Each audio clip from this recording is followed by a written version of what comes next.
नमस्कार दोस्तों, मैं हूं राज और आप देख रहे हैं हाईवे 33। दोस्तों, कई लोग भूत प्रेत को मानते हैं, कई लोग नहीं भी मानते हैं। कई लोग उन पर विश्वास करते हैं, कई लोग बिल्कुल नहीं करते। उनका मानना होता है कि संसार में भूत प्रेत होता ही नहीं है। अब कई लोग मानते हैं लेकिन संकोच में पड़े रहते हैं कि वास्तव में भूत प्रेत इस दुनिया में होते हैं कि नहीं होते हैं। हमने तो आज तक कभी देखा नहीं। एक अविश्वास सा बना रहता है। ना तो आप वो सच मानते हैं और ना झूठ मानते हैं, बीच में फंसे रह जाते हैं। ऐसी ही एक शख्स की कहानी है जिनका नाम है अमित। वो मानते भी थे और नहीं भी मानते थे भूत प्रेत को। हुआ यूं, अमित अपने बुआ के पास गए हुए थे। कुछ अर्जेंट काम था, बुआ ने उनको बुलाया था। और वो कभी रात में सफर नहीं करते थे, रात के सफर से बचते थे और लोगों को, अपने जानने वाले लोगों को सलाह भी देते थे कि देखो भाई, रात के टाइम में कभी अकेले सफर करना भी नहीं चाहिए। लेकिन उस रात अपना ही कानून वो तोड़ बैठे थे। जब बुआ के पास गए थे ना, उनका विचार था तो सुबह निकलने का, लेकिन देर रात उनके ऑफिस से फोन आ चुका था कि अमित, सुबह 10 बजे की मीटिंग में तुम्हें शामिल होना है। हर हाल में अमित अपने बॉस को समझाना चाहते थे कि हम तो अपने शहर से काफ़ी दूर आए हुए हैं, बुआ के घर में। लेकिन बॉस की कड़कती आवाज़ के सामने अब उनकी आवाज़ ही बंद हो चुका था। आखिरकार उनको बोलना पड़ा कि जी सर, मैं 10 बजे तक आ जाऊंगा। इसके बाद फोन कट चुका था। अब अमित जो हैं राजस्थान में, राजस्थान के रहने वाले, और जो उनकी बुआ मध्य प्रदेश का, बीच में बॉर्डर। अब फासला भी अच्छा खासा था, कम से कम 4 साढ़े 4 घंटे का अमित बताते हैं कि फासला था। और उस टाइम जब फोन आया था ना, तो उस टाइम 9:30 के आसपास का टाइम था, रात का। अब अभी भोजन भी नहीं किए थे, भोजन तैयार हो रहा था। बुआ और उनके जो भाई वगैरह थे सब अब भोजन के इंतजार में बैठे हुए थे। और तभी बॉस का फोन आने के बाद अब जो अमित थे ना, अब बेचैन हो गए थे। बुआ को अपने बताने के लिए गए कि बुआ, मैं तो निकल रहा हूं। बुआ हैरान परेशान हो गई। ऐसा क्या हो गया, ऐसा क्या हो गया, कहाँ निकलेगा रात में? नहीं, रात में बिल्कुल सफर नहीं करना है, जाना है तो सुबह निकलना। लेकिन अमित जानते थे, जिस दफ्तर में काम करते हैं, जिस बॉस के नीचे काम करते हैं, बॉस उनका कितना कड़क है। वो कोई भी एक्सक्यूज को मानता ही नहीं है। उसके लिए टाइम बहुत बहुमूल्य है। और अपनी बुआ को समझाते रह गए। आखिरकार बुआ मान तो गई, लेकिन कहने लगी, बेटा आधा घंटा रुक जा, बस भोजन तैयार है और इसके बाद चले जाना। लेकिन अब अम्मी जानते थे कि अगर हमें वक्त पर पहुंचना है तो हमें तो निकलना ही पड़ेगा। हाँ, अभी कोई ज़्यादा वक्त नहीं हुआ है, हम यहाँ से निकल लेंगे तो वक्त पर अपने शहर पहुंच जाएंगे। आखिरकार अमित अपनी बुआ को, अपने अब भाइयों को समझा करके अपना कार निकाल चुके थे। अब ड्राइविंग कर रहे थे, लेकिन भूखे प्यासे, एक तरह से भूखे ही रह गए थे। अब जब हाईवे पर पहुंचे, तब उनको अब तेज स्पीड में चलाने की आदत थी, लेकिन रात के टाइम में अब थोड़ा संभल संभल कर चल रहे थे। करीब करीब 2 घंटा का सफर तय कर चुके थे। अभी भी उनको 2.5-3 घंटे का सफर करना बाकी था। भूख लग रही थी। आपने बुआ के पास आए थे ना, तो 5 साल के बाद में, जब वो आए थे तो तब की हालात कुछ अलग थी रोड की, लेकिन अब की हालात बिल्कुल बदल चुकी थी। अब तो अमित पहचान भी नहीं पा रहे थे कि वास्तव में ये सब कब हुआ। रोड जो पहले देखे थे, सब में बदलाव आ चुका था। आखिरकार जब रात के 12:30 बज गया ना, तो अमित को भूख लग चुकी थी। लेकिन अमित ढाबा का तलाश कर रहे थे। ढाबा रोड पर नजर ही नहीं आ रहा था। जिस रोड से गुजर रहे थे उस पर एक भी ढाबा भी अमित को नजर नहीं आया। हाँ, पीछे जरूर जब नजर आया था, जब बुआ के घर से निकल रहे थे। तब कहने लगे नहीं, थोड़ा देर और सफ़र कर लेंगे, आधा रास्ता तय कर लेंगे, क्योंकि खाना खाने के बाद अमित को आलस आ जाती थी। और आलस के मतलब सोना होता है। और ड्राइविंग के वक्त में आलस कितनी खतरनाक है अमित बखूबी जानते थे। इसी चक्कर में वो वक्त पर भोजन नहीं कर पाए थे। नहीं तो ढाबा कई रास्ते में मिला था स्टार्टिंग पॉइंट से। अब रात के 12:30 बजे भूख तो लग चुकी थी। इधर उधर सड़क पर तलाश करते हुए कार को अपना दौड़ाते जा रहे थे। लेकिन एक भी ढाबा उस रोड पर नजर नहीं आ रहा था। बिल्कुल रोड सुनसान हो चुकी थी। आवागमन उस रोड पर यूं कहा जाए तो बंदी हो चुका था। बिल्कुल सुनसान रोड पर अकेले अपने कार को दौड़ाते जा रहे थे। और इस वक्त उनको भूख लगी हुई थी। अब भूख के चक्कर में इधर उधर देखते देखते और अचानक एक जगह पर अब एक कुछ नजर आया। एक बोर्ड सा नजर आया कि ढाबा इधर में है। मेन रोड पर बोर्ड लगा हुआ था, लेकिन ढाबा किधर है अब वो देख नहीं पा रहे थे। हाँ, वहां से एक रास्ता अंदर के साइड में जा रहा था। अब बड़े देर से ढाबा की तलाश में लगे हुए थे। ढाबा जब नहीं मिला, आखिरकार मिला तो बोर्ड मिला। अब बोर्ड जो निशान बना हुआ था वो दाहिनी साइड में इशारा कर रहा था। और उधर कीकर का जंगल अब बड़े बड़े दिखाई दे रहे थे। आखिर ढाबा है तो कहाँ है? अब जो अमित थे ना, भूख के आगे अब एक तरह से सरेंडर बोल चुके थे। कार को उसी कच्चे रास्ते पर मोड़ लेते हैं और बीच में देखते जाते हैं कि आखिर कितनी दूर पर ढाबा है, कितनी और आगे जाने पड़ेगा। कुछ दूर चलने के बाद में आगे में रोशनी नजर आने लगी।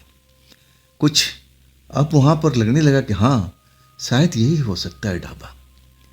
आज जब नजदीक पहुंचते गए तब उनको तो पूरा विश्वास हो चुका था, क्योंकि वहां रोशनी बाहर चमक रही थी। कुर्सी टेबल जैसे बिछे हुए थे, खाट भी बिछी हुई थी। जैसे रोड का ढाबा होता है ऐसे ही रोड का ढाबा दिखाई दे रहा था, लेकिन रोड पर ना होकर के कुछ अंदर था।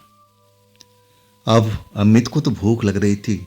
अब वो सोच रहे थे कि चलो ढाबा तो मिल गया, अब भरपेट भोजन करते हैं और देखते हैं यहाँ पर चारपाई भी है, थोड़ी देर आराम भी कर लेंगे, हाथ पैर पसार भी देंगे, इसके बाद अपने शहर की तरफ चल पड़ेंगे।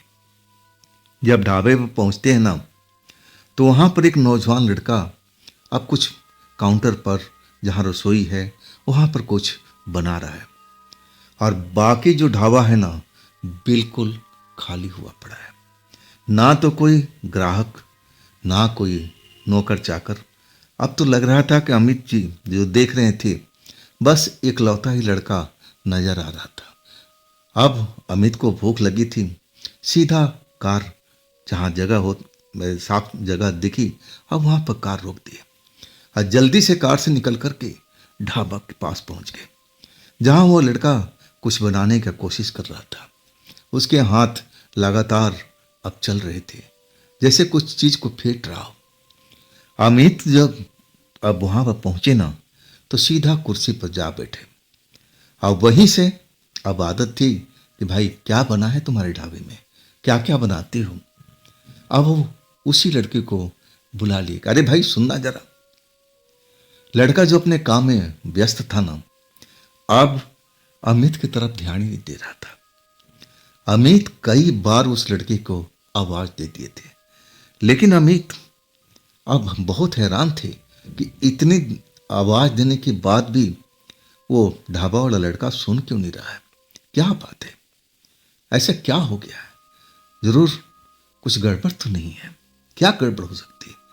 अब उनको यही लगने लगा कि कहीं ये सुन तो नहीं रहा, कोई मतलब बहरा तो नहीं है, ऐसा अब अमित अनुमान लगाने लगे थे। तभी एक अंदर से औरत बाहर निकले। 30 साल की होगी और देखने में बहुत सुंदर, खुले हुए बाल उसके, और वो एक तरह से आवाज अमित की सुन करके बाहर निकले थे और बाहर आते ही कहने लगी, अरे बाबू, इसको सुनाई नहीं देता है, ये गूंगा बहरा है, बताइए आपका हम क्या सेवा करें, क्या खाना पसंद करेंगे। औरत अपनी जुल्फे संवारती हुई और अमित के पास पहुंच गई थी। अमित उस औरत को देख करके एकदम हैरान थे। इतनी खूबसूरत और सलीकेदार कपड़े पहन रखी है, क्या ये ढाबा चलाती है? अमित कुछ बोल ही नहीं पा रहे थे। उस औरत के सौंदर्य में इतना एक तरह से डूब गए थे क्यों बस उसी की तरफ देखते जा रहे थे। तभी वो औरत ने इनकी तंत्रा को तोड़ा। अरे बाबू, मेरी तरफ क्या देख रहे हो? क्या चाहिए आपको? कौन सा भोजन करेंगे? हमारे यहाँ पर दोनों भोजन मौजूद हैं, नॉन वेज भी है और वेज भी है, लेकिन वेज में दाल के अलावा और कुछ नहीं मिलेगा। जो आपका पसंद है अब बता दीजिए। अब अमित तो जैसे उसके सुंदर के अब जाल में फंस चुके थे। उसकी कजरारी कजरारी आंखें, मुस्कुराता हुआ चेहरा। अब अमित तो शादीशुदा अभी हुई नहीं थी शादी, तो उस लड़की के अब मोह जाल में पड़ चुके थे।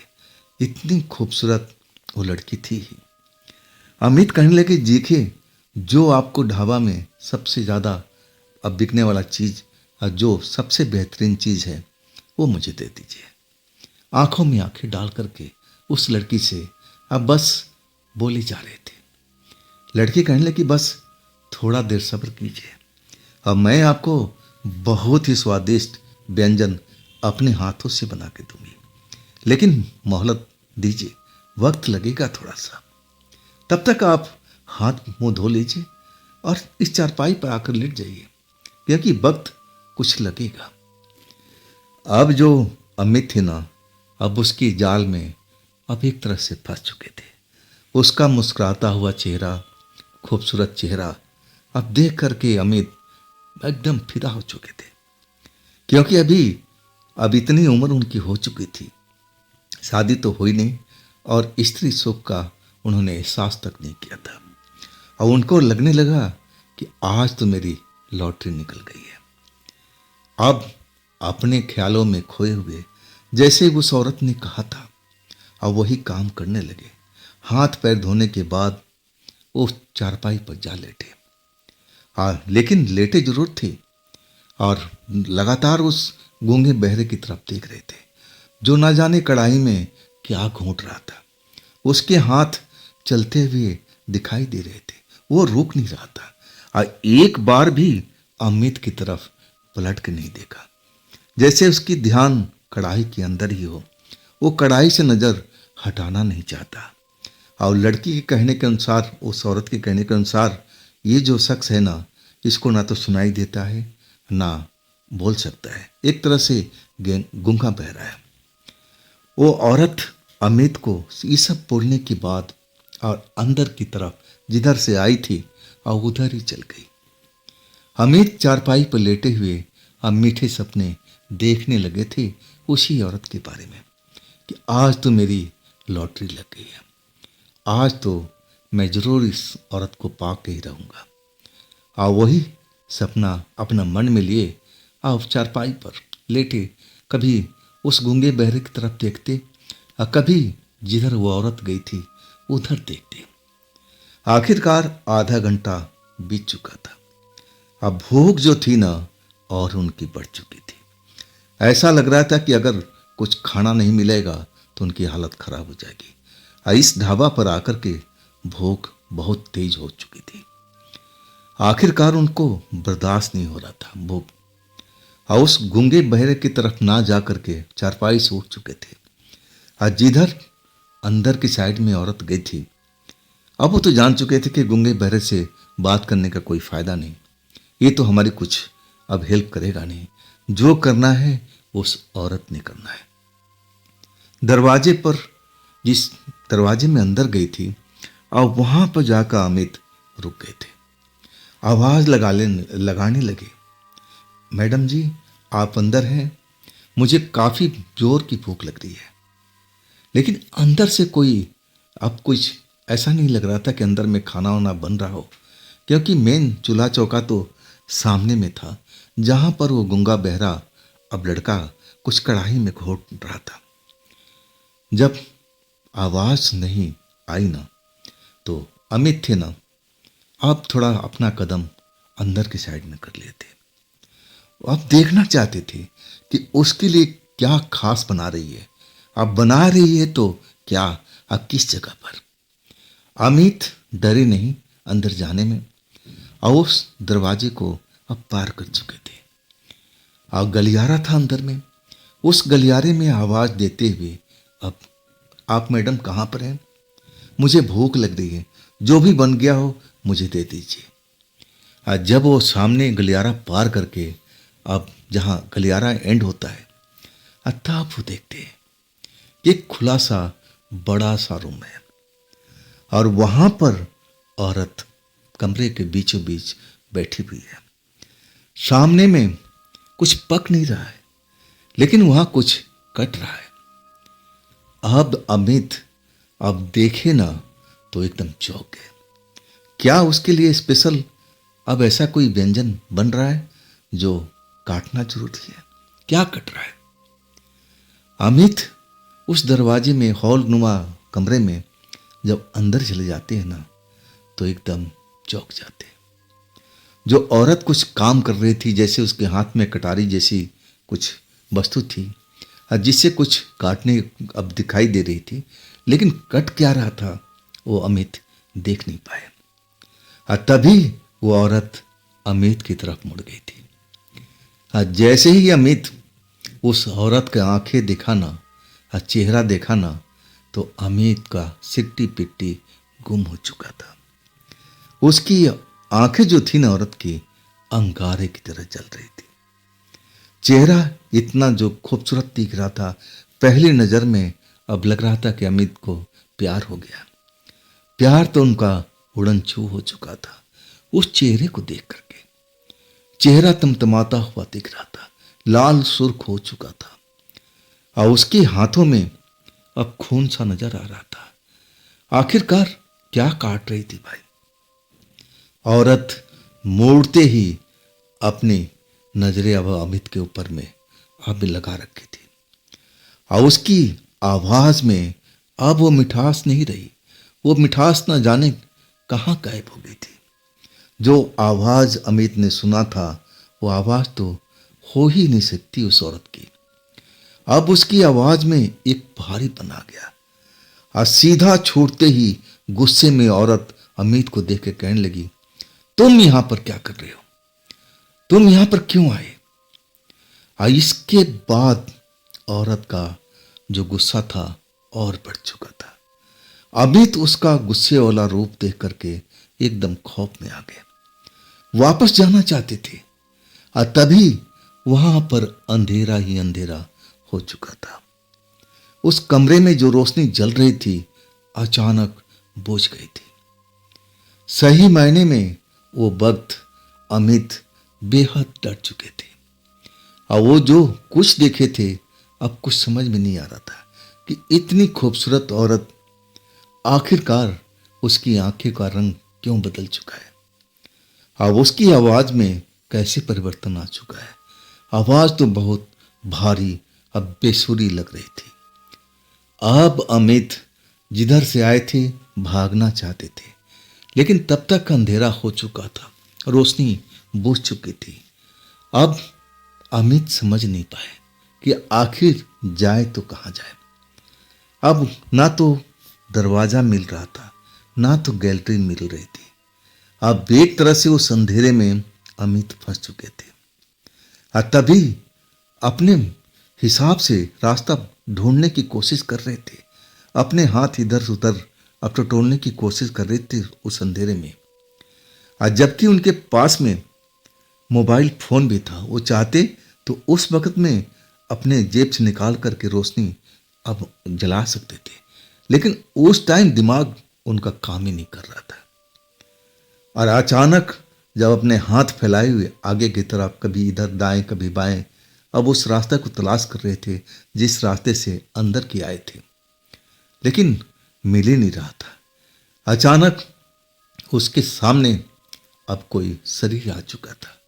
जैसे ही शरीर को अब उन्होंने टच किया, अब तब उनको समझ में आ गया था कि ये वही औरत हो सकती है।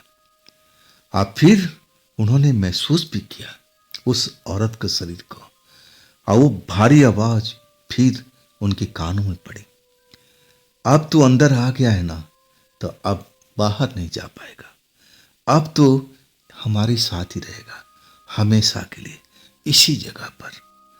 अब फिर अमित को कुछ होश ही नहीं था।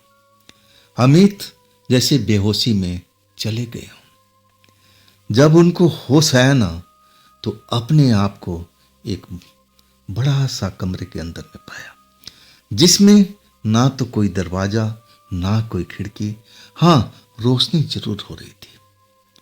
जैसे ही होश में आए ना, तो पहले अपने आप को देखा कि क्या मैं अभी तक सुरक्षित हूं, क्या वो औरत मुझे कुछ अब नुकसान तो नहीं पहुंचाई है।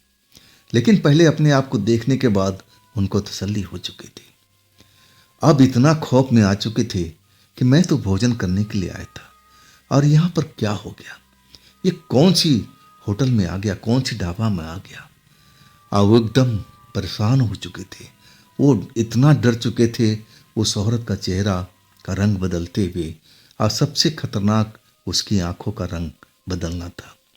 और उससे भी ज़्यादा जो मीठी आवाज़ थी अब भारी हो चुकी थी, और वो लाइट का जाना। और इसके बाद वो भारी भरकम आवाज़ उस औरत का सुन रहे थे कि तुम अब इस जगह से कभी बाहर निकल नहीं पाओगे। आखिर ये कौन सी जगह में आ गए। अमित एकदम डरे हुए थे। अब उस बड़ा सा हॉल रुमा कमरे को देख रहे हैं, जिसमें कोई दरवाजा नहीं, ना तो कोई खिड़की, रोशनी जरूर उस कमरे में थी। अमित एकदम अब जैसे डर के मारे कांप रहे थे, चिल्ला रहे थे कि आप मुझे बाहर निकाल दीजिए, आप मुझे बाहर निकाल दीजिए, मुझे कल ऑफिस पहुंचना है, नहीं तो बॉस मुझे नौकरी से निकाल देगा। लेकिन उनकी बात को शायद कोई सुन रहा था या नहीं सुन रहा था, ये तो अमित को पता नहीं चल रहा था। आखिरकार उनको होश जब आया, तो पहली बार उनकी अकल काम किया कि अरे भाई, मेरे पास में मोबाइल फ़ोन है, इसका मुझे अब इस्तेमाल तो करना ही पड़ेगा। जेब से फ़ोन निकालते हैं, और जैसे ही अपने घर का नंबर, अपने बुआ का नंबर मिलाने की कोशिश करते हैं, तो उसमें देखते हैं नेटवर्क ही नहीं है। अब टावर ही नहीं है तो फ़ोन लगेगा कहाँ से। और वो फ़ोन एक तरह से बिना सिग्नल का बेकार हो चुका था। अमित बहुत खौफ में थे, डरे हुए थे, लगातार चिल्लाते जा रहे थे। अचानक एक आवाज़ भारी सी फिर सुनाई पड़ी कि ज़्यादा फड़फड़ाएगा तो और तेरे लिए मुश्किल हो जाएगा, शांत रह, मुझे अपना काम करने दे। उसी औरत का आवाज़ फिर सुनाई पड़ी।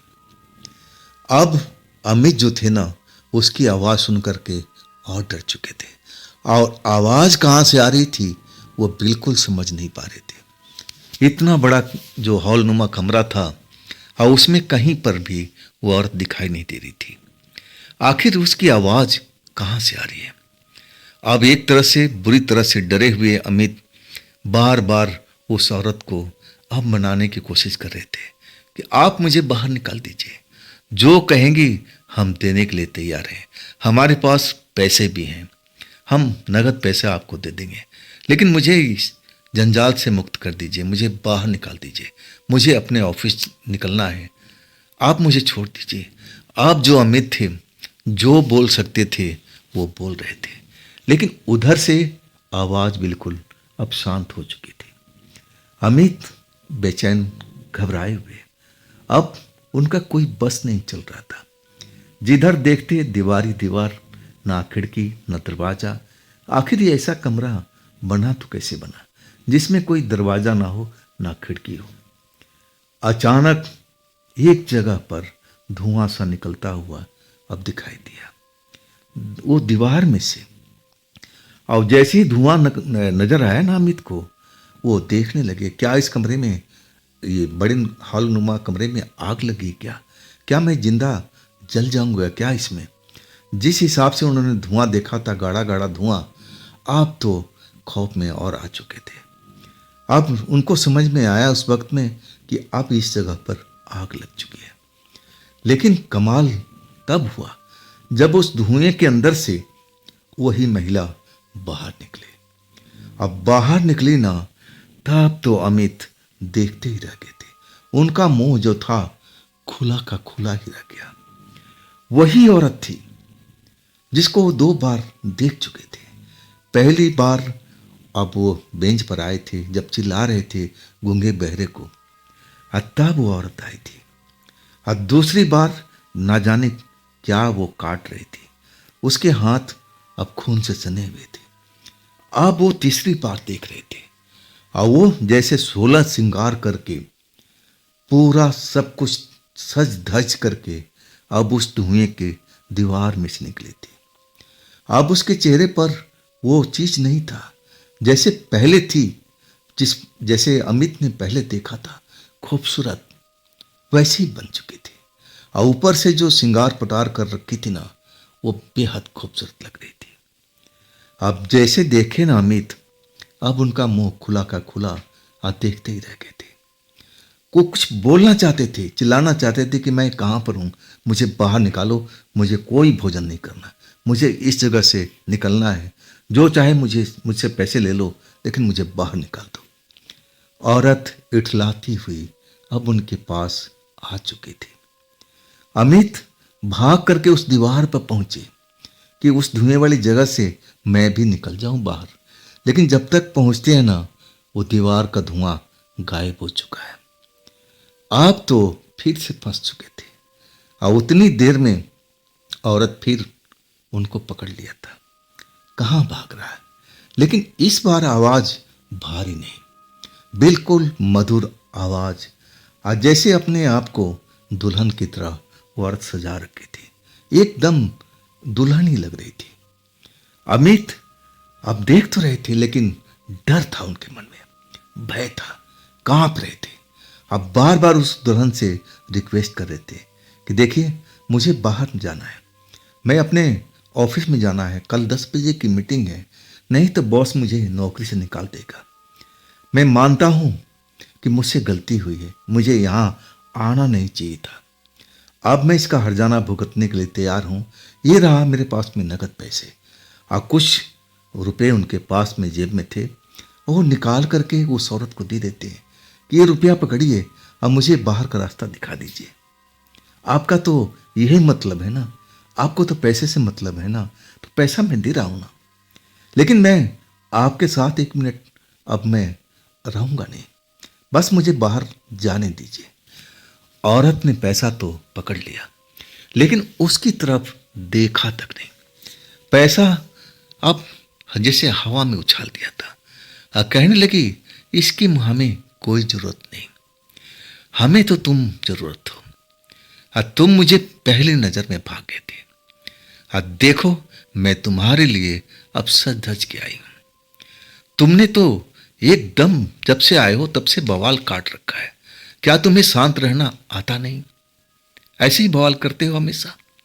औरत मुस्कुराती और अमित के गाल सहलाने लगी, उनके जुल्फों पर अपनी हाथ फेरने लगी, कहने लगी तुम शांत हो जाओ, मैं तुम्हें खाऊंगी नहीं, मैं कोई नरभक्षी नहीं हूं, मैं तो तुमसे प्रेम करना चाहती हूं।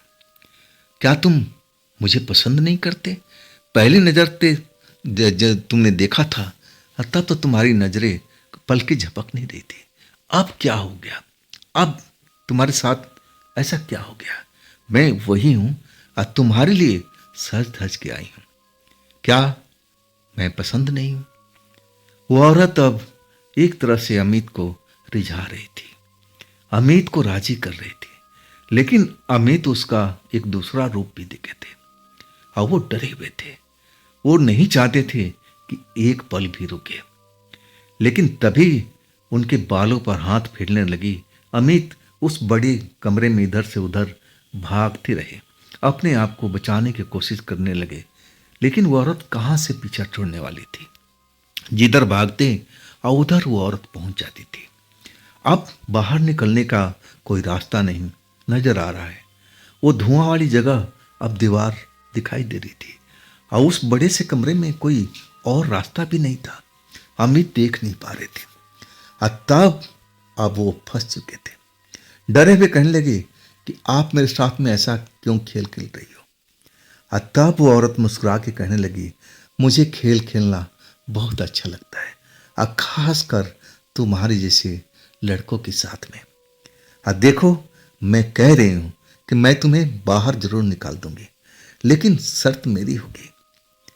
आप जो अमित थे ना, अब लगने लगा कि शायद इसकी बात मान लेंगे तो शायद ये औरत मुझे बाहर निकाल दे।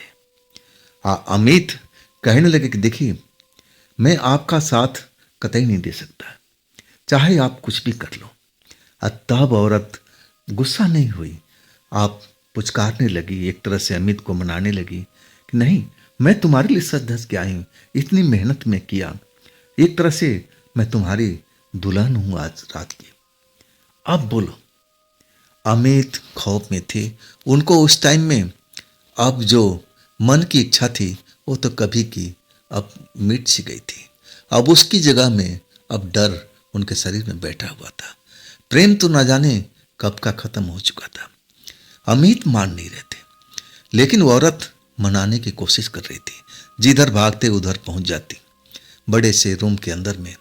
ये सब खेल आधा घंटा तक चलता रहा। अब ये खेल अब एक तरह से अमित समझ गए थे कि मैं अब निकल नहीं पाऊंगा। ये औरत जो चाहती है वो जब तक नहीं करेगी तब तक मैं इस कमरे से आज़ाद नहीं हो पाऊंगा। आखिरकार अमित अब एक तरह से उसकी बात में आ जाते हैं। कहते हैं कि देखिए, आपका कंडीशन मैं मान चुका, लेकिन मेरा भी कंडीशन है कि आप मुझे आराम से बाहर जाने दोगे, मुझे बाहर का रास्ता दिखा दोगे, और तब मैं इसके लिए तैयार हूं। औरत मान चुकी थी। कहने लगी, ये तुम डरती क्यों हो? मैं तुम्हें कोई खा जाऊंगी। मैं तो आज रात की तुम्हारी दुल्हन हूं और सुबह होते ही तुम्हें बाहर निकाल दूंगी। अब वास्तव में अब भरोसा तो करना ही पड़ेगा, नहीं तो उनके पास में कोई दूसरा ऑप्शन तो था ही नहीं। उस जगह पर वो बुरी तरह से फंस चुके थे। उनको जो भूख लगी थी ना, वो तो कभी का खत्म हो चुका था। उसकी जगह अब डर ने ले लिया था। आखिरकार अमित बताते हैं कि उस बड़े कमरे के अंदर में हमने उस दुल्हन से पूरी रात बिताई थी, दुल्हन के साथ में।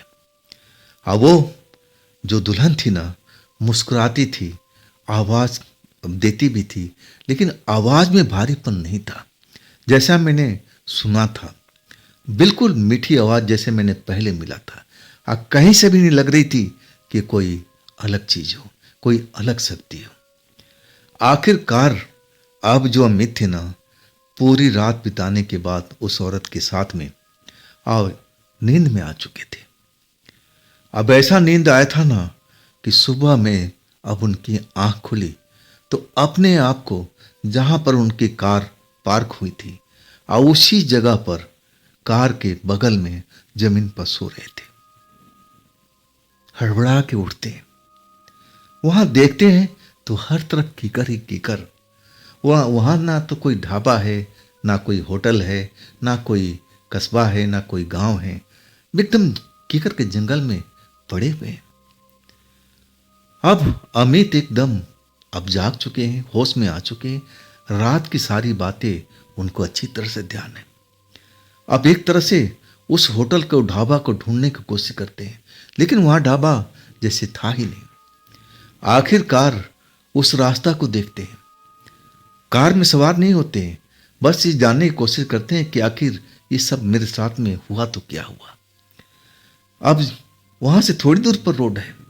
जब रोड के पास जाते हैं ना, कच्ची रोड पर, तो रोड तो थी उस जगह तक, वहाँ से भी आगे जा रही थी, गांव के साइड में अब वो रोड पहुँच रही होगी। लेकिन जो बोर्ड देखे थे ना, वो बोर्ड भी उस जगह पर नहीं था। अब अमित जो थे ना, अब समझ चुके थे कि उनके साथ तो आज खेल हो गया। लेकिन अभी सुबह के 4 बज रहे थे जब उनको होश आया था और आखिरकार अपने कार में सवार हुए। अब फिर उनको लगा कि जो कुछ हुआ है ना, ये कोई शक्ति का काम है। वो शक्ति अब कुछ भी हो सकती है। अब इसके बाद अमित अपने कार को तेज दौड़ाते रहे। कुछ दूर जाने के बाद जब अब रास्ते पर कुछ लोग दिखाई देने लगे, तब उनका डर कम हुआ था। और सुबह में अब अपने इलाके के पास पहुंच गए थे। अब अपने इलाके में आने के बाद अब उनका जो डर था और कम हुआ। जब अपने घर पहुंचे ना, अपने माँ बाप को अब ये सारी बात बताए, एक बात भी नहीं छिपाए अमित। माता पिता अब समझ चुके थे कि बेटा मेरा रात में किसी छलावा लड़की के जाल में फंसा हुआ था। और माता पिता कहने लगे कि अमित, तुम तो दूसरे की शिक्षा दिया करते थे कि रात में ना निकलो, वो भी अनजान रास्ते पर, और वो भी अकेले। तुमने कैसे हिम्मत कर ली? तब अमित बताने लगे कि बॉस का फोन आ चुका था। मैं तो रुकना चाहता था, सुबह में आना चाहता था, लेकिन बॉस के आगे मेरी कुछ भी नहीं चली। मैंने हाँ बोल दिया था। अब अमित समझ चुके थे कि वो पूरी रात जिस दुल्हन के साथ में गुजारे हैं, वो दुल्हन में जो दुल्हन थी, वो वास्तव में इस संसार में रहती ही नहीं है। उसका कोई अस्तित्व ही नहीं है। वो तो एक छलावा है, एक काली शक्ति है, और वो कैसा भी रूप धारण कर सकती है, कुछ भी माहौल क्रिएट कर सकती है। वो ढाबा क्या, वो तो महल भी रातों रात खड़ा कर सकती है। और ऐसा ही उनके साथ में किया था। भूख की वजह से उस जगह पर रुके थे। शायद उसको पता चल गया था कि कोई नौजुवक शिकार आ रहा है, और तब तक सब कुछ उसने अब एक तरह से क्रिएट कर दिया था। और उस ढाबे के लालच में अमित बुरी तरह से फंस चुके थे। और ढाबे में वो जो गूंगा बहरा लड़का था, आखिर उसका रोल क्या था? कौन था वो? क्या उसी का साथी था या कोई इंसान वहां पर फंसा हुआ था? ये अमित आज तक नहीं समझ पाए। तो दोस्तों, ये थी अमित जी की आप बीती। ये आप बीती आपको कैसी लगी, कमेंट में जरूर बताइएगा। तो आज मैं लेकर के आया हूं पारस की कहानी। जंगल वाली लड़की मुझे अमीर बना रही थी, पार्ट 10। 9 पार्ट तक आपने देख लिया है कि पारस के साथ में क्या होता है। अगर आप इस कहानी को नहीं देखे हैं तो जरूर देखिएगा, बहुत आपको आनंद आएगा। पार्ट 1 से लेकर के पार्ट 9 तक बहुत ही इंटरेस्टिंग स्टोरी है ये। अब पारस अपने पुराने वाली साइड पर पहुंच चुके थे, और वो जो तांत्रिक लड़की थी, और वो पारस को दिलासा दिया कि पारस, अभी मुझे वक्त लगेगा इस लड़की को लाइन में लाने के लिए। अगर ये शक्ति हमें दे देती तो बड़ी अच्छी बात थी, लेकिन तुमने देख लिया ना, उस जंगल वाले कुआं पर हमने सब कुछ उसके साथ में कर लिया। कितनी तकलीफ थी, लेकिन वो अपना मुंह खोल नहीं रही थी, देना ही नहीं चाहती शक्ति। लेकिन हम भी जिद्दी इंसान हैं। पारस, मुझे कुछ मोहलत दो और मैं जरूर तुम्हारी शक्ति वापस कराऊंगी, लेकिन वक्त जरूर लगेगा। अब पारस के पास में दिलासा के अलावा था क्या? 1-2 दिन अपने साइड पर रुकते, अब फिर वो पहुंच जाते अपनी बाइक लेकर के उसी तांत्रिक लड़की के पास में। तांत्रिक लड़की उनका स्वागत करती, अब वही तो चाहती थी कि पारस हमारे पास आते रहें और हमारा शारीरिक भूख मिटता रहे। उसका तो मेन काम यही था। पारस को बहुत बुरी तरह से फिदा थी। अब पारस जानते थे कि मैं अब मुझे जब भी आऊँगा तब ये मेरे साथ में ऐसा करेगी, लेकिन पारस की मजबूरी थी। अगर ऐसा नहीं करते तो लड़की जो तांत्रिक थी वो अब भला क्यों काम करती पारस के लिए। अब एक तरह से पूरा 15 दिन गुजर गया था। अब पारस हर 2 दिन 3 दिन के बाद में अब पूछने जाते कि तांत्रिक जी कहाँ तक आपका काम पहुंचा, क्या वो शक्ति मुझे वापस मिलेगी भी या नहीं मिलेगी। तब तांत्रिक लड़की कहती हाँ जरूर मिलेगी, लेकिन अभी वक्त लग रहा है, वो अभी आसानी से अपना मुंह नहीं खोलने वाली, थोड़ा इंतजार करो। अब एक तरह से अब पारस अब उसकी बात सुन करके अब चुप ही रह जाते। आखिर वो कुछ कर नहीं सकते थे, ना उनके पास में कोई अपनी शक्ति थी। आप शक्ति होती तो जरूर अपना चीज हासिल कर लेते। अब दिलासा के अलावा वो क्या कर सकते थे। अपने साइड पर आ जाते, मन मार के बैठे रहते और बाकी काम कराने की कोशिश करते। चाचा अब उनको समझाते कि पारस सब्र रखो सब्र रखो, जब वो तांत्रिक लड़की ने बोला है तो जरूर देगी, अब तुम्हें थोड़ा उसको भी वक्त देना चाहिए। आखिरकार पारस समझ गए थे, लेकिन जब भी जाते ना उस तांत्रिक लड़की के पास में तो वही काम करती थी, पारस का स्वागत करती और अपनी शारीरिक भूख मिटाने की कोशिश करती। जब पारस कहते कि अब क्या हुआ, अब तो अच्छी रिपोर्ट दो कोई, और तब वो कहते कि हाँ थोड़ा सा अभी भी वक्त लगेगा, लेकिन मैं जल्द से जल्द हासिल करके रहूंगी। और उसके बाद पारस लौट जाते थे। जब एक शाम को जब पारस वहां पहुंचे तांत्रिक लड़की के घर पर, तो बड़ा आश्चर्य हुआ। आश्चर्य ये हुआ कि घर पर मोटे मोटे ताले लगे हुए थे, लटके हुए थे। अब घर में ताला बंद, लड़की गायब है। इंतजार करते रहे, लेकिन वो लड़की लौटी नहीं। आखिरकार घंटा इंतजार करने के बाद पारस अपने साइड पर आ चुके थे। चलो आज किसी काम से गई होगी, कल सुबह चलेंगे, देखा जाएगा जो होगा, कहीं ना कहीं गई होगी अपने काम से। दूसरे दिन भी गए तो ताला लटका हुआ था क्या। फिर वापस आए, फिर शाम के टाइम गए, तब भी ताला लगा हुआ। कमाल की बात थी, तांत्रिक लड़की ने कुछ बताया भी नहीं कि कहाँ जा रही है। ऐसा अचानक अब कहाँ गायब हो गए। अब इस तरह से पूरा हफ्ता पारस उसके घर पर जाते रहे, और जब जाते तो बड़ा सा ताला लटका हुआ। अब पारस का मुंह चिढ़ाता था। अब पारस पूरा एक हफ्ता उसके घर के चक्कर लगाने के बाद अब कुछ समझ में नहीं आ रहा था कि आखिर एक हफ्ता तक ये लड़की कहाँ पर है, कहाँ चली गई है, अब कब तक लौटेगी, कुछ अब पता ठिकाना नहीं चल रहा था। अब इसके बाद पारस अपने अब काम में मन लगाने लगे। चलो जो होगा देखा जाएगा, लेकिन मैं सुबह शाम का एक चक्कर जरूर लगाऊंगा। अब वैसा ही कर रहे थे, लेकिन 15 दिन बीत चुका था। अब 15 दिन एक मायने रखता है।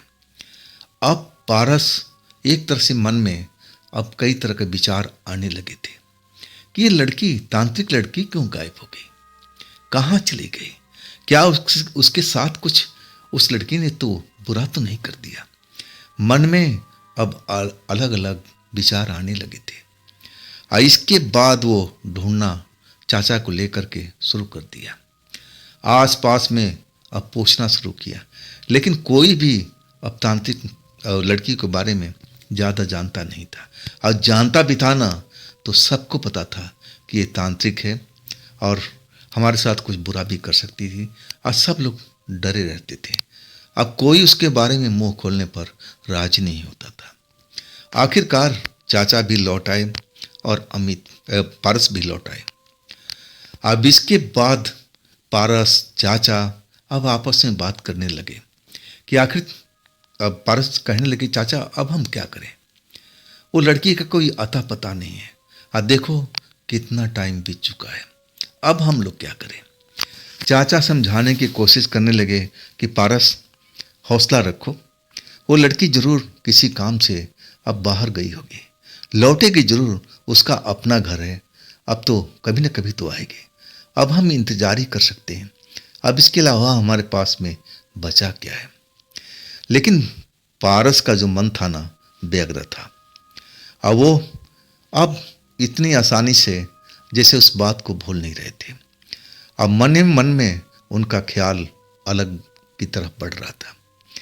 मन व्यग्र होने के कारण सही फैसला ले नहीं पा रहे थे।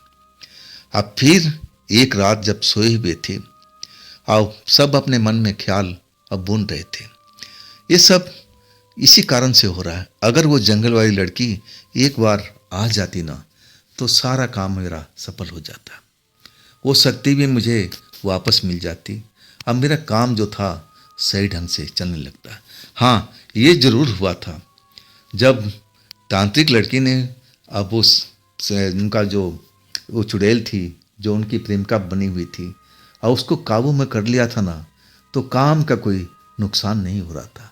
जैसे उस तांत्रिक मैडम ने, लड़की ने कहा था, अब वैसा ही अब हो रहा था कि पारस घबराओ मत, अब तुम्हारा कोई काम खराब नहीं होगा। जो तुम करोगे ना, अब वो सही होता जाएगा। ऐसा ही हो रहा था। लेकिन मन में एक चाहत थी। अब वो अपनी शक्ति वापस पाना चाहते थे और इसीलिए बेचैन रहते थे। वो आधी रात का वक्त था।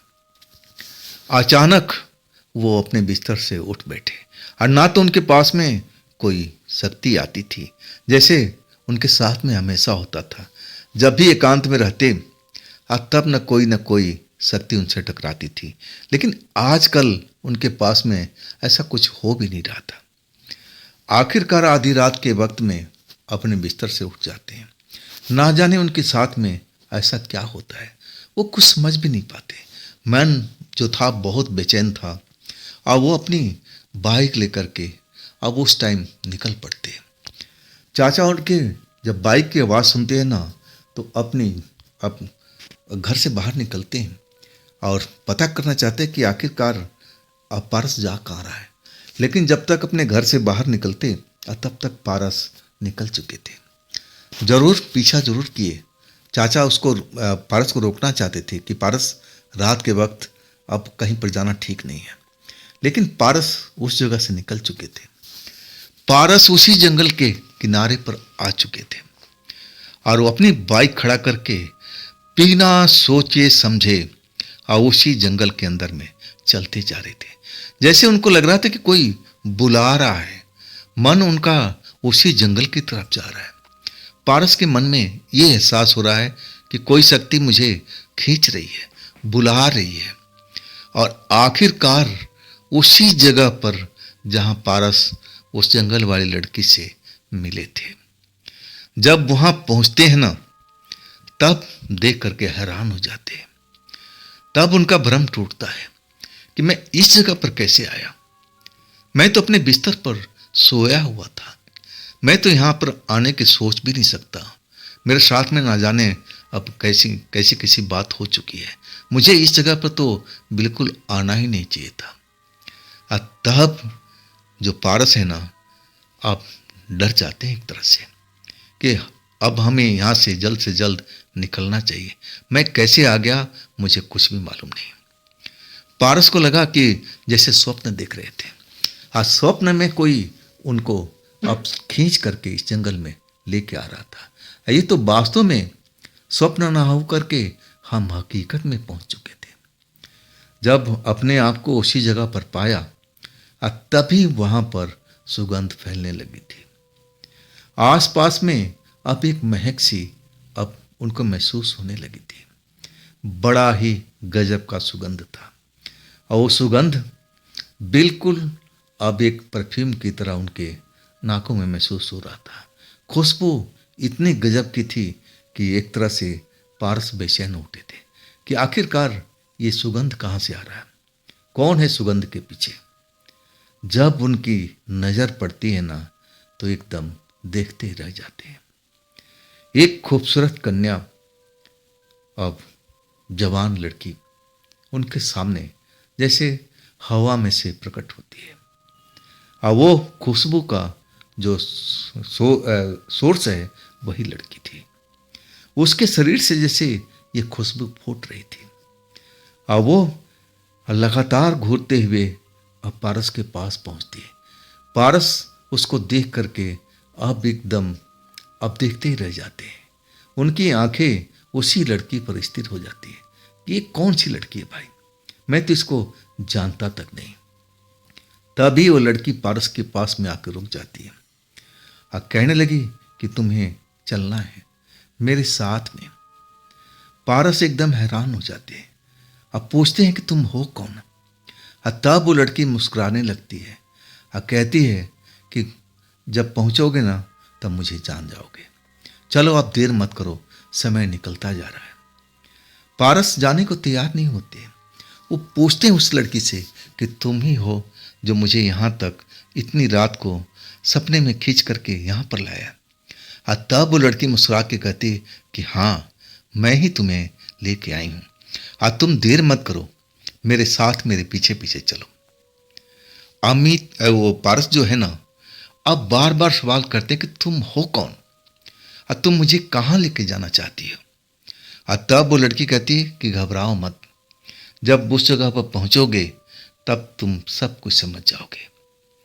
पारस अब एक तरह से अपनी जिद पर अड़े हुए हैं और दूसरी तरफ वो लड़की उनको बार बार कह रही है कि देखो पारस, जिद मत करो, हमारे पास वक्त की कमी है और मैं चाहती हूँ कि जल्द से जल्द हमारे साथ में चलो। अब फिर तुम्हें वापस भी तो लौटना है, कहीं टाइम व्यतीत ना हो जाए। टाइम का महत्व समझो और चलो मेरे साथ में। अब पारस जो थे और जिद्दी किस्म के इंसान बन चुके थे और कहने लगे नहीं, जब तक तुम मुझे अपने बारे में नहीं बताओगी कि तुम मुझे कहाँ लेके जा रही हो, मैं तुम्हारे साथ में जाने वाला नहीं हूँ। मैं बहुत ऐसे जाल में फंस चुका हूँ, मैं दोबारा किसी जाल में फंसना नहीं चाहता है। आखिरकार वो लड़की पारस के पास आके खड़ी हो जाती है और उनकी आंखों में देखने लगती है। जैसे ही पारस की नज़रें उस लड़की से अब बिल्कुल पास में टकराती है ना, तो एक तरह से सम्मोहन में जाने लगते हैं पारस, अपने आप को भूलने लगते हैं। अब फिर ना चाहते हुए भी लड़की आगे आगे चलने लगती है, अब पीछे पीछे पारस। अब उस जंगल के अंदर में बीचों बीच चलते जा रहे हैं, आगे आगे लड़की, अब पीछे पीछे पारस। आधी रात का वक्त, हर तरफ जंगली जानवर आवाज भी निकाल रहे हैं, डरावनी आवाज भी आ रही है। लेकिन अब सम्मोहन में एक तरह से पारस हो चुके थे, उनको तो कोई अब फिक्र ही नहीं था, वो कहाँ जा रहे हैं, क्या कर रहे हैं, अब उस लड़की की मर्जी के ऊपर में था। और लड़की जहाँ लेके जाना चाहती थी, अब पारस को ले जा रही है। आखिरकार अब बीचों बीच जंगल के अंदर में जैसे पहुंच जाते हैं और वहां पर एक बड़ा सा घना सा पेड़ था और उसी पेड़ के पास में आकर के अब वो लड़की पारस के हाथ पकड़ लेती है। और जैसे ही हाथ पकड़ती है ना, पारस को एहसास यही होता है कि वो हवा में उड़ रहे हैं, हवा में उड़ रहे हैं और अपने आप को बिल्कुल हल्का महसूस करते हैं। आखिरकार जब उनकी होश आता है तो अपने आप को एक विचित्र जगह पर पाते हैं और वो लड़की कहाँ गई कुछ भी मालूम नहीं। ये कौन सी जगह पर आके भाई, पारस एकदम बेचैन सा हो जाते हैं। आसपास देखते हैं तो एक घर तो जरूर था जिसके अंदर में वो थे, लेकिन घर के आसपास में अब ना तो कोई ऐसा कोई बस्ती, ना कोई गांव, ना कोई लोग, बिल्कुल अकेले इस घर में पड़े हुए थे। और तभी वो खूबसूरत लड़की जो पारस के लेके आई थी और वो कहने लगी कि घबराओ मत, तुम सही जगह पर हो और सही टाइम पर हो, मैं तुम्हारे लिए कुछ लाने गई थी। और जब आती है ना तो एक फल लेके आती है और कहती है कि बस देरी मत करो, इस फल को तुम अभी खाओ। पारस अब होश में है, सम्मोहन उनका टूट चुका है, लेकिन अब एक तरह से खौफ में आ जाती है। कहती तुम हो कौन और तुम मुझे किस जगह पर लेके आई हो, ये कौन सा इलाका है।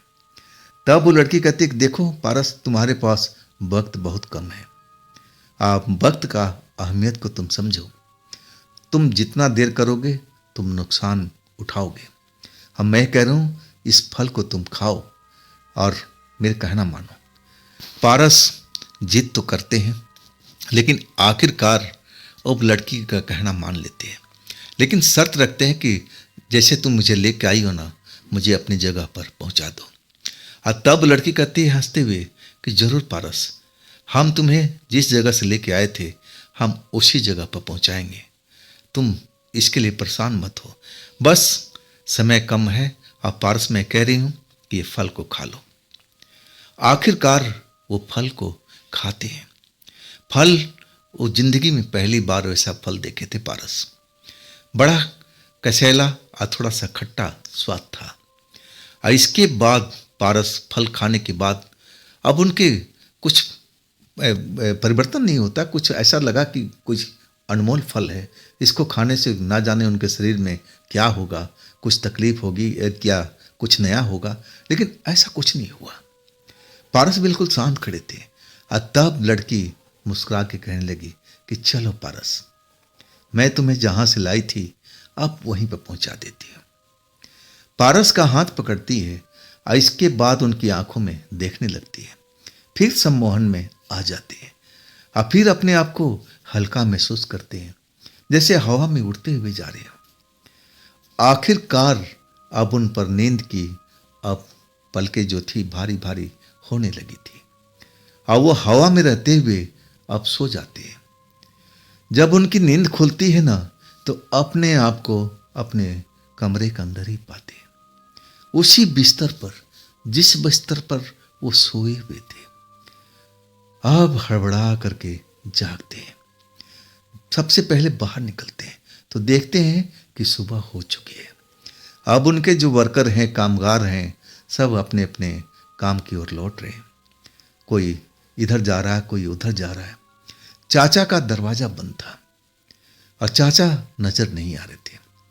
सबसे पहले बाइक पर नजर डाला तो बाइक जहां उनकी खड़ी थी वैसे की वैसी खड़ी है। मतलब वो रात में गए भी थे या नहीं भी गए थे। जैसे लग रहा था कि उन्होंने एक खूबसूरत सपना देखा है और वो सपने में ही थे। जो उनके साथ में रात में हुआ है ना, वो हकीकत नहीं, एक ख्वाब है, एक सपना है। कैसे जा सकते हैं उस जंगल में। अब चाचा के पास पहुंचते हैं तो चाचा उस जगह पर है ही नहीं, कमरे के अंदर में, ना जाने कहां गए हुए हैं। अब इसके बाद में जो पारस है ना, अपने काम पर ध्यान देने लगते हैं, लेकिन उनकी आंखें चाचा को तलाश कर रही है कि चाचा बिना बताए हुए गए तो कहां पर गए। आखिरकार दोपहर में चाचा लौटते हैं और पारस देखकर उनको खुश हो जाते हैं। चाचा के पास दौड़ के जाते हैं कि चाचा आप कहाँ बिना बताए चले गए थे, मैं तो बहुत परेशान था। और तब चाचा कहने लगे कि बेटा जितना तू परेशान था ना, उससे ज़्यादा मैं परेशान था। तू कहाँ गया था रात को बाइक लेकर के? मैं तो तुझे रोकता ही रह गया, तूने तो मेरी आवाज़ तक नहीं सुनी। ना जाने तू कौन सा नशा किया हुआ था, मैं तो समझ ही नहीं पाया। अब तो झटका लगा पारस को कि क्या बोल रहे चाचा। तब चाचा बोले कि हाँ बेटा, मैं तुझे बाहर जाते हुए देखा, वो भी बाइक लेकर के। अब मैं कमरे से बाहर निकल करके तुझे ढूंढने की कोशिश करने लगा, लेकिन तू अपनी बाइक लेकर के सरपट भाग चुका था। अब मैं तेरे पीछे पीछे दौड़ता ही रह गया। चाचा जब बताए ना, तो एक झटका सा लगा था पारस को कि क्या मैं कहीं गया था। तब उनको जो ख्वाब था अब लगने लगा कि नहीं नहीं, जो कुछ मेरे साथ में हुआ है ना, वो ख्वाब तो हो ही नहीं सकता है, ये तो हकीकत है। जब चाचा ने मुझे जाते हुए देखा है तो इसका मतलब मैं कहीं गया था और वो जगह जंगल ही तो थी। पारस को सब रात में हुआ एक एक चीज अब धीरे धीरे अब याद आने लगा था। सब बात उनको याद आने लगी कि एक खूबसूरत लड़की उनको मिली थी। अब फिर उनको रात ले गई। उनकी आंखों में देखा तो बस अब एक तरह से अब वो मदहोशी में आ चुके थे। उनको समझ में नहीं आ रहा था कि मैं हूं कहां पर। फिर एक घर के अंदर में उनकी आंख खुली थी, लेकिन उस जगह पर कोई था ही नहीं। दूर दूर तक ना तो वहां कोई बस्ती ना कोई गांव। चारों तरफ हरियाली ही हरियाली नजर आ रहा था। जैसे उनका ये घर जहाँ पर वो होश में आए हैं वो किसी पहाड़ के ऊपर में बना हो। चारों तरफ खाइयाँ और हरे भरे जंगल दिखाई दे रहे थे। और तभी वो लड़की वो फल लेके पहुंची थी। बड़ा अजीब फल था। खट्टा तो था ही, ऊपर से कसैला भी था। लेकिन पारस खाए थे उस फल को। उनको लगा था कि खाने से शरीर में कुछ परिवर्तन होगा, लेकिन ऐसा कुछ भी नहीं हुआ था। पारस सब कुछ याद आ चुका था। अब पारस जैसे ही याद आया एक तरह से डर चुके थे। अब फिर चाचा से सारी बात बताने लगे कि चाचा देखिए मेरे साथ में क्या क्या हुआ है। अब चाचा भी कहने लगे बेटा मैं तो तुझे ढूंढते हुए ना जाने कहाँ कहाँ तक गया।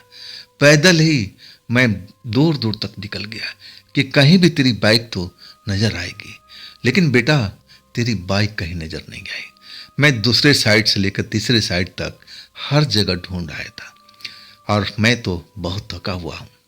चाचा अपनी बात कर रहे थे। अब पारस अपने बारे में सोच रहे थे कि ये सब मेरे साथ में अब क्या हो रहा है। मेरी सारी शक्तियाँ तो छीन चुकी है, तो आखिर वो कौन थी लड़की जो मुझे जंगल में अब लेके गई थी। सब कुछ जो मेरे साथ में बीता, अब पारस को सब कुछ आश्चर्य सा लगने लगा था। और इसके बाद पारस कहने लगे चाचा ऐसा करते हैं, चलो जरा तांत्रिक लड़की के पास में चलते हैं। चाचा कहते हैं कि थोड़ा देर मुझे आराम करने दे और इसके बाद मैं चलूँगा। अब वही हुआ। घंटा भर के बाद में दोनों चाचा भतीजा बाइक पर सवार होकर के अब तांत्रिक लड़की के घर पहुंचते हैं। लेकिन आश्चर्य होता है, ताला अभी के अभी वैसे ही लटका हुआ दिखाई दे रहा है। अड़ोसी पड़ोसी कोई भी बता के राजी नहीं कि आखिर वो तांत्रिक लड़की गई तो कहाँ गई। अब एक तरह से इंतजार करने के बाद वो लोग फिर लौट आते हैं। पारस अपने काम में लग जाते हैं, चाचा अपने काम में लग जाते हैं और रोज की तरह काम खत्म होने के बाद पारस अपने कमरे में अब आराम करते हैं और गहरी नींद में चले जाते हैं। ख्वाब देखते हैं, ख्वाब देखते हैं जैसे कोई फिर उनको बुला रहा हो, कोई दूर से उनको आवाज दे रहा हो। आवाज थोड़ी जानी पहचानी सी लग रही है, लेकिन समझ नहीं पा रहे हैं कि आखिर ऐसा मेरे साथ में क्या हो रहा है। और वो अपनी तरफ से सपने में ही उस जगह पर पहुंच जाते हैं। और जब वहां जाते हैं ना, तब देखते हैं कि वो तो जंगल का एक बीचों बीच का इलाका है और वहां पर बहुत सारे सुंदर सुंदर फल वाले वृक्ष दिखाई दे रहे हैं।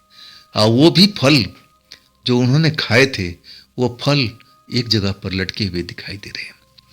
और वो उस फल को तोड़ने के लिए जाते हैं और तभी एक आवाज आती है कि नहीं नहीं, दोबारा इस फल को हाथ मत लगाना। एक बार तुम खा चुके हो ना, अगर दोबारा इस फल के खाओगे तो सारी शक्तियाँ फिर से छीन जाएगी। वो शक्ति तुम्हारी जो वापस आ गई है फिर निकल जाएगी। ये गलती मत करना। अब फिर जैसे होश में आते हैं, होश में आते हैं तो अपने बिस्तर पे ही हैं। वो आवाज अभी भी उनके कानों में गूंज रही थी कि तुम्हारी शक्ति तो वापस आ गई है। अगर तुम दोबारा इस फल को खाओगे तो फिर वो शक्ति चली जाएगी। ऐसी गलती मत करना। पारस जब समय देखते हैं तो सुबह का 4 बज चुका है। मतलब जो कुछ देखा, जो कुछ महसूस किया सुबह के वक्त में, और सुबह का जो सपना होता है बिल्कुल सच होता है। तो क्या उस फल की वजह से उनकी शक्ति वापस आ गई है? क्या इसको आजमा के देखा जाए? लेकिन कैसे? लेकिन वो सिक्का कहाँ है? चांदी का सिक्का जो संभाल के रखे हुए थे चाचा, और चाचा का कहना था कि सिक्का तो गायब हो चुका है। अब सुबह के 4 बजे अब चाचा के खोली में पहुंच जाते हैं और चाचा का दरवाजा खटखटाने लगते हैं। चाचा दरवाजा खोलो, चाचा दरवाजा खोलो। चाचा हड़बड़ा के उठते हैं। क्या हुआ पारस, क्या हुआ पारस बेटा? अब पारस दरवाजा खोलते कहते हैं चाचा सबसे पहले उस बटुए को चेक करो जहां पर वो चांदी का सिक्का आप रखे थे। जो गायब हो चुका था, जैसे हवा में उड़ गया हो। चाचा कहते हैं कि पारस, तू होश में है ना? अरे जो सिक्का गायब हो गया है तो फिर कहां से आएगा? जो चुराया है तुझे मालूम ही है, तो ये कैसे हो सकता है? लेकिन पारस कहते हैं कि अभी मेरे पास में इतना समझाने की वक्त नहीं है, पहले आप उस जगह को तलाश करो जहां आप बटुआ रखे हो, बटुआ में देखो वो सिक्का है कि नहीं है। चाचा अब पारस को एक तरह से अब समझते हैं कि पागल तो नहीं हो गया, कैसी हरकत कर रहा सुबह के 4 बजे। चाचा कहते हैं अरे जा पारस, जा अभी सो जा, जब सुबह हो जाएगा तब इसके बारे में बात करेंगे, अभी जाके आराम कर। लेकिन पारस चाचा की बात नहीं मानते। कहते हैं कि मुझे अब अंदाजा लग चुका है कि अब क्या होने वाला है, आप जल्दी से उस चीज को तलाश करो कि आखिर आपके बटुए में है कि नहीं है। अब पारस की जिद के आगे चाचा झुक जाते हैं। जो सिक्का रखे थे चांदी के, जिस बटुए के अंदर में संभाल करके, वो भी अपने फटे पुराने थैले के अंदर में, वो एक तरह से सुरक्षित था। हर किसी को पता था कि चाचा के पास में अब ज़्यादा कुछ है नहीं, तो कौन उनके फटे पुराने अब थैले में हाथ डालेगा। एक तरह से बड़ा ही सुरक्षित स्थान था। अब वो अपना फटा पुराना थैला उतारते हैं, अब पुराने कपड़े निकाल निकाल कर बाहर करने जाते हैं। आखिरकार वो छोटा सा एक थैला नजर आ जाता है। उस थैले को खोलते हैं और तब वो बटुआ नजर आता है।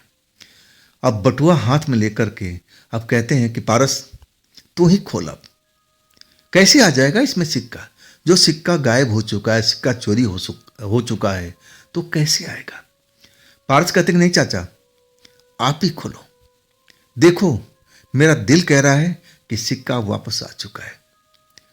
और चाचा अब बड़ी बड़ी आंखें करके अब पारस को घूरते हैं और कहते हैं कि तू कैसी उल्टी सीधी बात कर रहा है, तुझे हो क्या गया पारस? तू अभी भी लग रहा है कि नींद में है। अरे अपना ख्वाब से जाग, ये ख्वाब नहीं है, हकीकत है। आखिरकार चाचा जब बटुआ खोलते हैं ना, तो उनकी आंखें फटी की फटी रह जाती है। वो सिक्का उसमें चमक रहा है।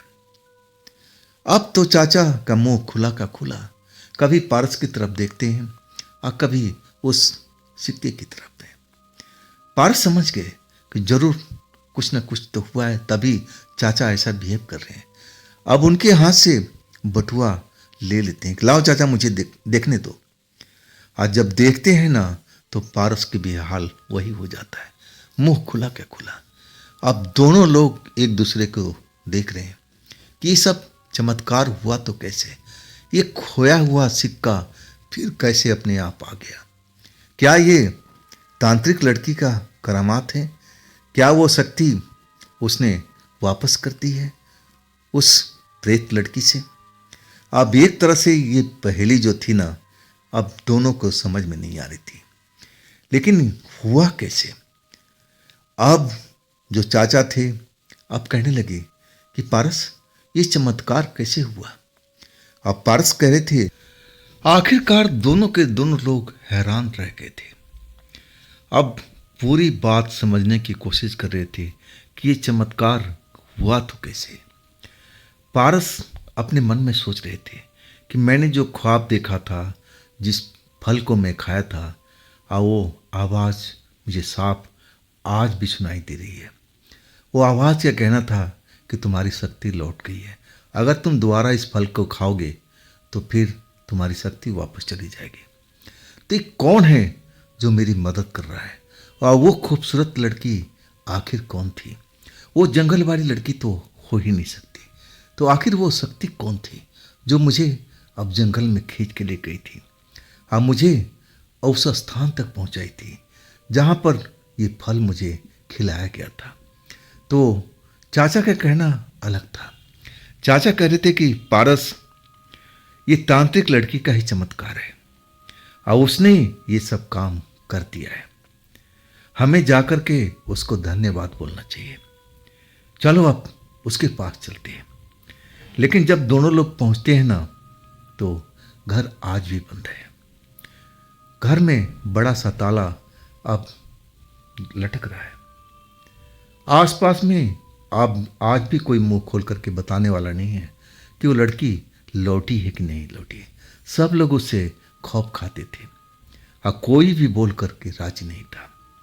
आखिरकार घंटा भर इंतजार करने के बाद वो लोग फिर अपने साइड पर लौट आते हैं।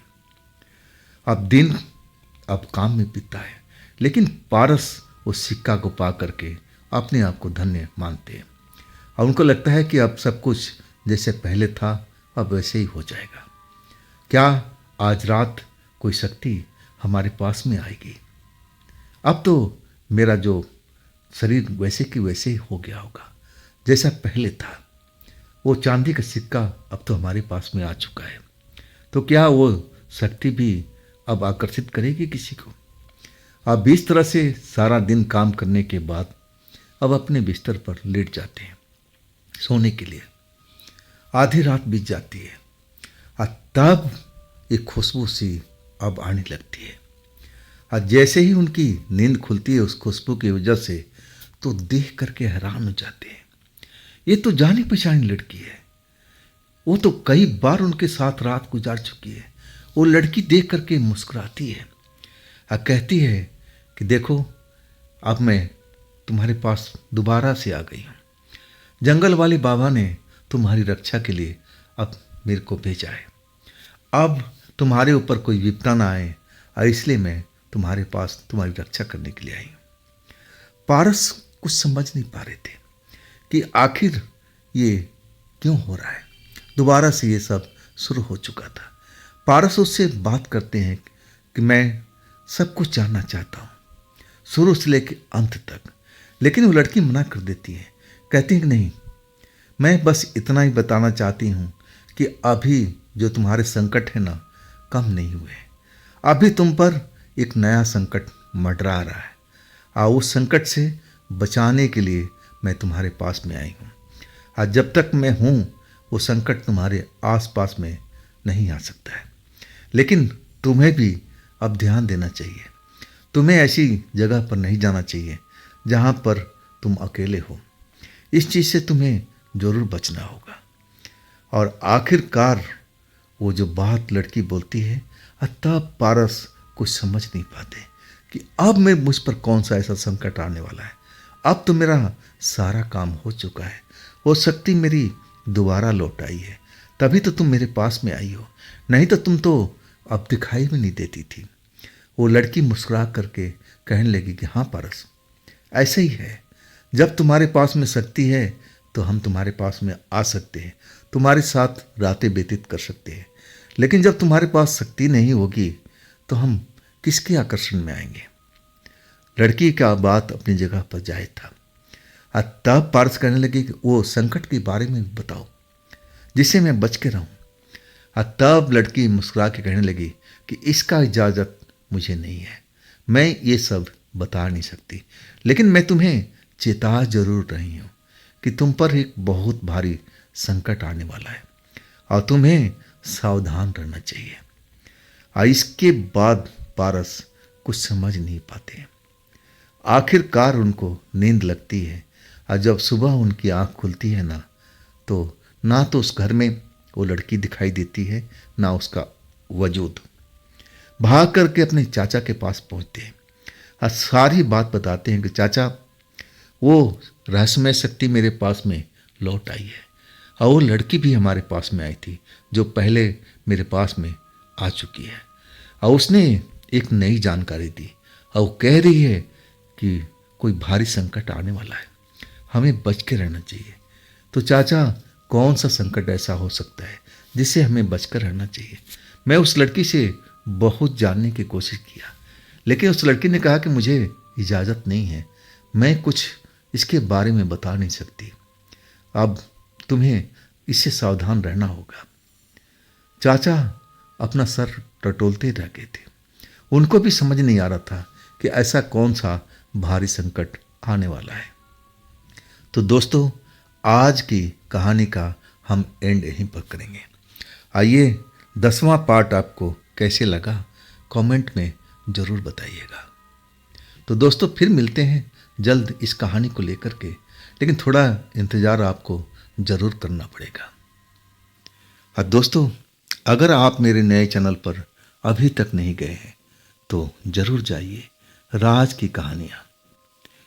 इस वीडियो के डिस्क्रिप्शन बॉक्स में मैंने उस चैनल का लिंक दिया हुआ है। आप उस लिंक पर जाते ही हमारे नए चैनल पर पहुंच जाएंगे।